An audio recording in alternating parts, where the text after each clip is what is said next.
وَوَاعَدْنَا مُوسَى 30 لَيْلَةً. اب ایک اور اہم ترین واقعہ آ رہا ہے. جب کوہ طور پر موسیٰ علیہ السلام گئے، 30 دن کا وعدہ تھا موسیٰ علیہ السلام کے ساتھ. انیشلی 30 دن تھا، باقی اللہ تعالیٰ بونس کے طور پہ جتنا دیتے وہی اللہ نے ذکر کیا ہے. وَأَتْمَمْنَاهَا بِعَشْرٍ. پھر ہم نے اسے مزید 10 راتیں عطا فرما دی. فَتَمَّ مِيقَاتُ رَبِّهِ 40 لَيْلَةً. سو پوری ہو گئی اس کے رب کی میعاد 40 راتوں تک. 40 کی اہمیت ہے اللہ کے نزدیک ایک عدد کی، اس لیے وہ تبلیغی جماعت والوں نے بھی چلہ نکالا ہوا ہے کہ 40 دن آپ ایک کنٹینیوس ایک پریکٹس میں رہتے ہیں تو اس کے اثرات آپ پہ ہوتے ہیں. اور 3 چیلے لگائے تو وہ 4 مہینے بن جاتے ہیں. کہتے ہیں 4 مہینے لگا کر کام سیکھ لیں، وہ 4 مہینے انہوں نے 3 چیلوں سے بنائے. 40 ملٹیپلائڈ بائی 3 120 days. تو وہ 3 یعنی چیلوں کو جمع کرتے ہیں تو وہ 4 مہینے بن جاتے ہیں. وقال موسیٰ، اور موسیٰ علیہ السلام نے کہا جب کوہ طور پر جا رہے تھے تو ظاہر ہے اپنی جگہ نائب بنا کے جا رہے تھے. لِأَخِيهِ ہارون، اپنے بھائی سے انہوں نے کہا ہارون. ہارون علیہ السلام عمر میں ان سے بڑے تھے لیکن منصب میں چھوٹے تھے، کیونکہ اللہ تعالیٰ نے موسیٰ علیہ السلام کو پیغمبر بنایا. ان کی دعا کی برکت سے اللہ تعالیٰ نے ہارون علیہ السلام کو پیغمبر بنایا. اور اسی کانٹیکسٹ میں وہ بخاری مسلم کی حدیث ہے کہ علی کی میرے ساتھ وہی نسبت ہے جو ہارون کی موسیٰ کے ساتھ، مگر میرے بعد کوئی نبی نہیں. اور یہ آپ علیہ السلام نے جب غزوہ تبوک کے موقع پر جا رہے تھے تو حضرت علی کو عورتوں پر اور بچوں پر خلیفہ کے طور پر چھوڑا. یہاں پر بھی موسیٰ علیہ السلام جب کوہ طور پر جا رہے تھے تو حضرت ہارون علیہ السلام کو پوری بنی اسرائیل کے اوپر اپنے بعد خلیفہ کے طور پر چھوڑا. لیکن ایک فرق تھا. ایک تو اس حدیث میں ہے کہ تمہاری میرے ساتھ وہی نسبت ہے جو ہارون کی موسیٰ کے ساتھ، مگر میرے بعد کوئی نبی نہیں، یعنی حضرت علی علیہ السلام نبی نہیں ہے. وہ فرق جو حضرت ہارون علیہ السلام کے حوالے سے ہے کہ ہارون علیہ السلام بھی غلامی کی زندگی گزار چکے تھے. موسیٰ علیہ السلام کی پرورش ہوئی تھی فرعون کے محل میں، بلکہ وہ تو جانشین تھے فرعون کے بننے والے، یعنی بادشاہ کا بیٹا، نیکسٹ ایکسپیکٹڈ بادشاہ تھے وہ. لہذا ان کا ذہن غلامی والا نہیں تھا، اور نہ بنی اسرائیل انہیں غلاموں کی طرح سمجھتے تھے، انہیں ایلیٹ کلاس تصور کرتے تھے. جبکہ اس کے اگینسٹ حضرت ہارون علیہ السلام وہ تو خود غلاموں میں ہی پلے بڑے تھے، ان کا وہ روب نہیں تھا جو حضرت موسیٰ علیہ السلام کا تھا بنی اسرائیل. رہ گیا پیغمبر والا معاملہ. اب اس لیول کی رسپیکٹ تو انہوں نے نہیں دی، بلکہ جب بھی پیغمبر سامنے ہوتے ہیں تو رسپیکٹ بڑی پوری سی ہوتی ہے. یہاں تو اس امت میں تو ہر بندے کے آگے لوگ جھک جاتے ہیں نا، خدا بنا دیتے ہیں نا اسے. لیکن جب پیغمبر سامنے موجود ہوتے ہیں تو ایک لیول تک رسپیکٹ ہوتی ہے، پھر ظاہر پیغمبر ایک لیمٹ کو کراس بھی نہیں کرنے دیتے. اب ہارون علیہ السلام کو انہوں نے بنا تو دیا، ہارون اخلفنی فی قومی، تم میرے نائب بنو میری قوم کے اندر، وَأَصْلِحْ، اور ان کی اصلاح کرتے رہنا، وَلَا تَتَّبِعْ سَبِيلَ الْمُفْسِدِينَ، اور دیکھنا مفسدین کے راستے پر نہ چلنا. یعنی نصیحتیں کی کہ اس معاملے کو صحیح طریقے سے لے کے چلنا. پتہ تو تھا ان کو اپنی قوم کا کہ کام ڈال سکتی ہے، کیونکہ یہ تو کام ڈالا ہے نا کہ موسیٰ علیہ السلام موجود ہیں اور کہہ رہے ہیں کہ ہمارے لیے رب کا ایک بت مقرر کر دے.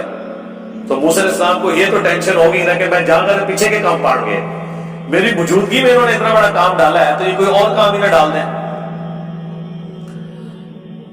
وَلَمَّا جَاءَ مُوسَىٰ لِمِيقَاتِنَا، اور جب موسیٰ علیہ السلام آئے ہماری ملاقات کے لیے، وَكَلَّمَهُ رَبُّهُ، اور کلام کیا ان کے رب نے ان کے ساتھ جیسا کہ اس کی شان کے لائق ہے. وَكَلَّمَ اللَّهُ مُوسَىٰ تَكْلِيمًا، اللہ نے موسیٰ کے ساتھ کلام کیا جیسا کہ حق تھا. یہ صرف فضیلت حضرت موسیٰ علیہ السلام کی ہے کہ اس پلانٹ ارتھ پہ اللہ نے ایک ہی بندے سے کلام کیا ہے انسانوں میں، وہ موسیٰ علیہ السلام. باقی پیغمبروں کے اوپر وحی کا نزول ہوا ہے، پردے میں یا فرشتے کے ذریعے۔ ہمارے نبی علیہ السلام سے ملاقات ہوئی لیکن شب معراج، وہ ملاقات تھی، اس میں 1 to 1 ایک دوسرے کے دیدار والا معاملہ جو ہوتا ہے نا، وہ والا نہیں تھا، ملاقات تھی۔ اس کے لیے آپ میرا شب معراج والا لیکچر دیکھ لیں۔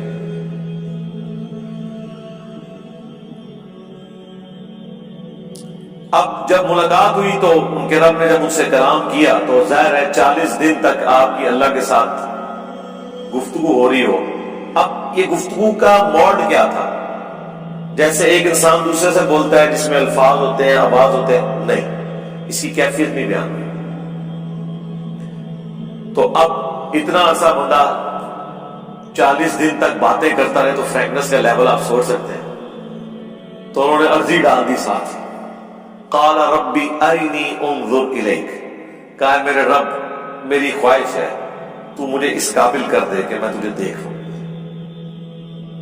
قال لن ترانی، بالکل اسٹریٹ فارورڈ جواب، تم ہرگز مجھے نہیں دیکھ سکتے، یعنی اس دنیا میں اللہ کا دیدار پاسبل نہیں ہے، یہ اللہ تعالیٰ نے اپنی ڈیسٹنی میں مقرر کر لیا۔ آپ کہتے رہے بزرگوں کو اتنی دفعہ دیدار ہوا تو اتنی دفعہ دیدار ہوا، وہ آپ کہانیاں کرواتے رہے، وہ آپ کی اپنی مرضی ہے۔ موسیٰ علیہ السلام کو ایسا کوئی پیکج آفر نہیں ہوا۔ وَلَكِنِ انظُرْ إِلَى الْجَبَلِ، لیکن تم پہاڑ کی طرف دیکھو، فَإِنِ اسْتَقَرَّ مَكَانَهُ، اگر یہ اپنی جگہ پر ٹھہرا رہا، فَسَوْفَ تَرَانِي، تو پھر تم بھی سوچنا کہ اللہ کو دیکھ لو گے۔ یعنی ڈائریکٹ اللہ تعالیٰ نے تجلی ان کو اپنی نہیں دکھائی دیدار، بلکہ اللہ تعالیٰ نے ذرا سی تجلی فرمائی پہاڑ کے اوپر۔ اب وہ سنیں کیا حال ہوا، فَلَمَّا تَجَلَّى رَبُّهُ لِلْجَبَلِ، جب اللہ تعالیٰ نے جو اس کی شان کے لائق ہے اپنی تجلی، روشنی، نور ڈالا پہاڑ پر، جعلہ دکا، تو وہ پہاڑ ریزہ ریزہ ہو گیا، وخر موسیٰ صعقا، اور موسیٰ علیہ السلام بے ہوش ہو گئے۔ اللہ کو دیکھ کر نہیں، اس پہاڑ کی حالت دیکھ کر بے ہوش ہو گئے۔ یہ اللہ تعالی کی انڈائریکٹ تجلی کا ان کے اوپر یہ اثر ہوا۔ اسی کانٹیکسٹ میں آپ وہ ذرا آیت بھی یاد کر لیں، سورۃ الحشر کی، لو انزلنا هذا القرآن على جبل لرأيته خاشعا متصدعا من خشیت اللہ، اگر قرآن کو ہم پہاڑ پر نازل کرتے تو وہ پھٹ جاتا اللہ تعالیٰ کی خشیت کی وجہ سے، کیونکہ قرآن اللہ کی صفت ہے۔ اللہ کی صفت ظاہر ہے، جب اللہ کی صفت ہے تو اس کی کوالٹیز بھی خدا والی ہیں، اللہ کی صفت ہے نہیں۔ یہ تو نبی اسلام کو اللہ نے یہ اعجاز دیا ہے کہ ان کے سینے پر قرآن نازل ہوا۔ اللہم صلی علی محمد وعلی آل محمد۔ اب بے ہوش ہو گئے موسیٰ علیہ السلام، فلما افاق، جب انہیں افاقہ ہوا، یہ اردو میں بھی لفظ استعمال کرتے ہیں، دوائی کے بعد کہتے ہیں افاقہ جو یہ عربی کا لفظ ہے افاقہ، لیکن اردو میں میرا افاقہ جب لکھتے ہیں تو چھوٹی ہے ساتھ ویسے ہی لگا دیتے ہیں، ٹھیک ہے نا۔ یہ لفظ آفاق ہے جب وقف کرے تو، جب انہیں افاقہ ہوا، قال سبحان، انہوں نے کہا یا اللہ تو پاک ہے، تبت الیک، میں تیری طرف رجوع لاتا ہوں، توبہ کرتا ہوں، وانا اول المؤمنین، سب سے پہلے میں مومن ہوتا ہوں۔ اب یعنی اللہ تعالیٰ نے فرمایا تھا نا کہ تو مجھے دیکھ نہیں سکتا، اس کے جو کچھ ہوا اس پر انہوں نے اپنی اس خواہش کے اظہار کے اوپر بھی توبہ کر لی۔ یہ ایک شریف النفس انسان کی، ایک نیک انسان کی، جبکہ وہ پیغمبر بھی ہے، یہ خوبی ہے۔ قال یا موسیٰ، اللہ تعالیٰ نے فرمایا اے موسیٰ، انی اصطفیتک علی الناس برسالاتی، بے شک میں نے تجھے چن لیا ہے تمام لوگوں پر اپنی رسالت کا پیغام پہنچانے کے لیے، یعنی بنی اسرائیل کے اوپر، وبکلامی، اور اپنے کلام کے ساتھ خاص، فخذ ما آتیتک وکن من الشاکرین، تو جو کچھ اب میں تمہیں دینے لگا ہوں اسے مضبوطی سے پکڑ لینا اور شکر گزار بندوں میں شامل ہو۔ وہی اللہ تعالیٰ نے تورات عطا فرمائی، تختیوں پر پتھر نما سلے تھیں جن کے اوپر وہ لکھی ہوئی تھی۔ وَكَتَبْنَا لَهُ فِي الْأَلْوَاحِ، ہم نے لکھ دی موسیٰ کے لیے تختیوں میں، مِن كُلِّ شَيْءٍ مَوْعِظَةٍ، ہر طرح کی نصیحت، وَتَفْصِيلًا لِكُلِّ شَيْءٍ، اور ہر چیز کی تفصیل۔ اب یہی وہ ایک معجزانہ اپروچ ہے جس کی طرف بنی اسرائیل نبی علیہ السلام کو بھی کہتے تھے کہ آپ کے اوپر آسمان سے کیوں نہیں ایسی کتاب نازل ہوئی؟ موسیٰ علیہ السلام کو تو اللہ تعالیٰ نے تختیوں پر دی تھی لکھی ہوئی۔ اب یہ ہمارے نبی علیہ السلام کے کیس میں قرآن جو ہے اللہ کا کلام سینے پر نازل ہوا، یہ ایک یونیک چیز ہے، اور سرکمسٹانسز کے اوپر نازل ہوا، اور 23 سال تک مسلسل آلموسٹ نازل ہوتا رہا۔ باقی کتابیں سلیبس کی فارم میں، قرآن سلیبس کی فارم میں نہیں ہے، حالات و واقعات کے مطابق ہے۔ اللہ کے علم میں تو ہے، بل ہوا قرآن مجید فی لوح محفوظ، لیکن اس کا ٹیسٹ یہ ہے کہ صحابہ کرام کے ہر مشکل وقت میں یا اچھے وقت میں اللہ کی طرف سے آیات نازل ہوتی تھی، مسلسل اللہ اور بندے کا ایک رشتہ قائم رہا۔